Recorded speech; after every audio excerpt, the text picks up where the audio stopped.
Today we're here to talk about a book that is Doom mixed with Mad Max, and you get a badass battle mech suit. Let's get into it.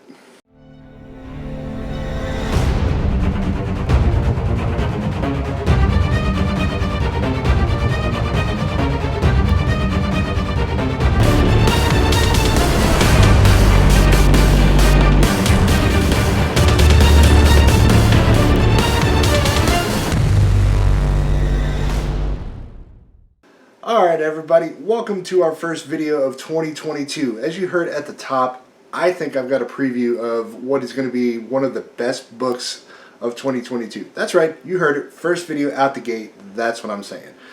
So I'm here to give you guys a preview of a book called His Name is Wrath. And it is from our good friends over at Bad Bug Media. It is created and written by Mike Tiener, illustrated by Dave Mims, colors by Jason Smith, and letters and design by superstar Dave Lentz. Now, Dave is one that I haven't experienced the art of yet, but let me tell you, his art is awesome.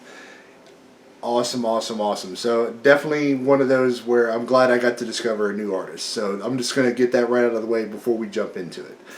So, like I said at the top of the video, this is like Doom mixed with Mad Max, but you get a badass battle mech suit.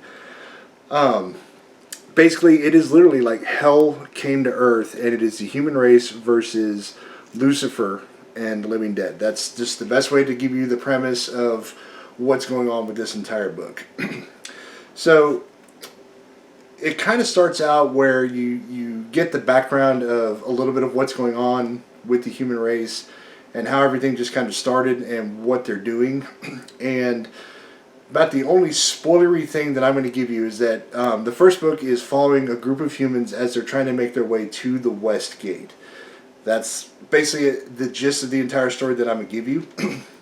The story, or the book I should say, issue 1 is, for me, it's one of the best number ones because of the fact that it is very much a visual spectacle, and then the story itself wraps you in. I mean, it really brings you in, and everything is just it's expressive. Like the letters and the designs on the page to give you all the sound effects, it was done so well that I could literally hear it in my head.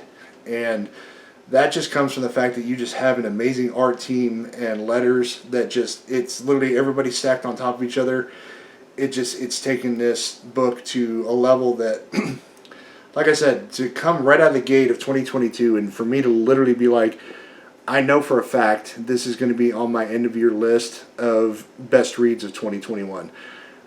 I'm just excited for you guys to hopefully get on Kickstarter. They're having this book not so much as its own campaign, but Bad Bug is allowing the book to be an add-on for several of their campaigns on Kickstarter, which we'll be talking to you guys in a future Kickstarter Corner video. They actually have 2 Kickstarters coming out in the month of January. In fact, one of them is actually already live. Again, we'll talk to you guys coming up soon in an episode of Kickstarter Corner. So keep an eye out for that. And also, hopefully, Bad Bug has their website going. We'll be sure to leave a link in the description. And hopefully, eventually, you'll be able to get your own copy ordered through there as well. I cannot recommend this book enough. Mike does an incredible job of, he gives you just enough background to let you know what's going on and not be lost right at the beginning of the book, but he's holding back enough information that you're intrigued and you want to know what's coming in the next issue. For me, you know, there's one specific character. When I gave Mike my notes when he let me preview the book, you know, hopefully that's a character that will get a little more drawn out. I have my theories about him. And like I said, I'm not going to spoil any of that, but I have my theories as to what's going to go on with that character as the story's drawn out. But other than that, I mean, I've read this issue probably, at this point, probably about 7 or 8 times. And 1, because I've just enjoyed it that much, and 2, and I've told Mike this and he laughs, I've tried to find something that I don't like about the book. I just can't. And I mean, I've tried to be as absolutely nitpicky as possible. There's not a negative that I can give you about it. um, I will say that probably my favorite parts of the book are any of the action scenes that there are, because it can be really hard to draw a mech suit in a battle scene and make it good. Because when you think of mech suits and you think of stuff that you've seen in movies, there's a lot of sound effects because a mech suit is a big hunk of metal. And just the sounds that it will make when it hits something, or if you're firing a weapon, that can be hard to translate. And not gonna lie, the team nailed it. Pardon my language, but they absolutely nailed it. I could feel when a weapon was fired, when it would, when they would hit something, just any of the motions from the mech suit. We'll call them Wrath. That's basically what it is, and I could feel it. I could hear it in my head. I was so immersed in this story as I read it, and it's just mind-boggling that they could do such a good job in putting something on a page that has no sound, but you can use your imagination, and it gives you enough there to just really picture everything. And I don't get that much. A lot of times when I read comics, I can hear like character voices sometimes, gunshots, because you know what guns sound like. But other things like this, it can be a bit difficult for me. So I think that's also part of the enjoyment factor that I had with the book, is because I was actually able to not only see what was going on the page and then imagine it in my head, but I could hear it. And I mean, I can get into this book and sound around me will just drown out. That is how into it I can get. So yeah, overall, not just out of the bad bug stuff, but in comics in general, this for me was one of just the best #1 issues that I've read, which is saying a lot when you consider some of the stuff that has been published, over the years in comics. Granted, I do have a very small sample size compared to like most of the people here on the channel. I'm sure some of you in our audience have a much bigger palette of stuff that you've read, but for me, what I look for in #1 is I want it to immediately engage me into the world of the story. It doesn't have to spoil everything for me, because that would just kind of suck, and then what's the point of the rest of the issues? But just it's something like here's just enough info about what's coming, but here's enough mystery to keep you wanting to come back for more. and then of course you got the popular thing where you get to that last page and it's just a big cliffhanger. There's kind of one like that in this, although they do a very good job of finding a good place to stop it and get me ready for issue 2. It's not one of those where it's like you feel like that extra panel could have been in there. No, it's just this book was perfect in every way. So again, just good, love. I mean, that's all I can tell you about the book.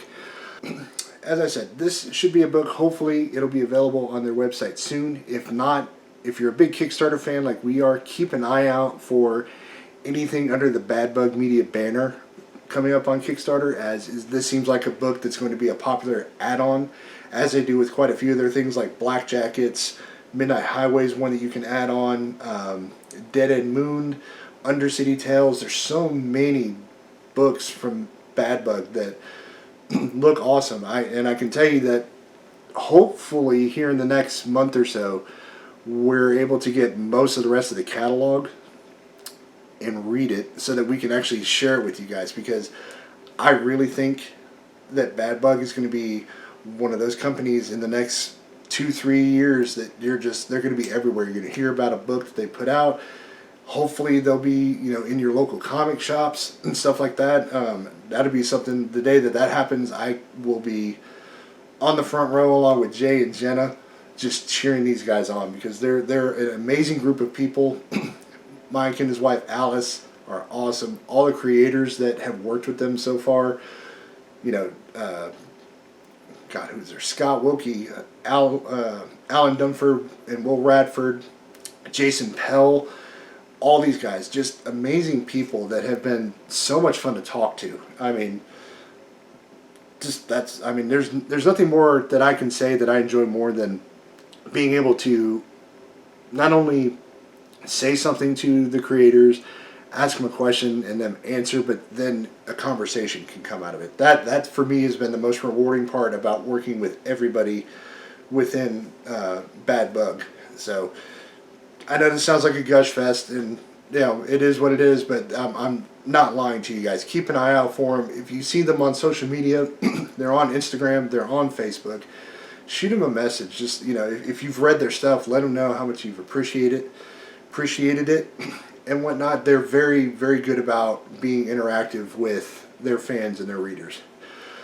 And also, if you have read any of their books, any of the books that I've named in this video, Pocus Hocus, Midnight Highway, Dead End Moon, leave a comment down below. Let these guys know, let us know how much you've liked the books, or even if there's anything maybe you didn't like. They're very open to constructive criticism. Unfortunately for me, I'm terrible at constructive criticism because I've pretty much enjoyed all their books. The only criticism I can ever give is that it feels like the book is over too quickly sometimes, but that's just for me because I've enjoyed the story so much. That if that's the only negative I can give you, then take that for what it is. As always, guys, stay safe, stay healthy. We'll catch you guys next time. And also, Mike, thank you again for letting me preview this book. Have a good one, Tots. We'll catch you later.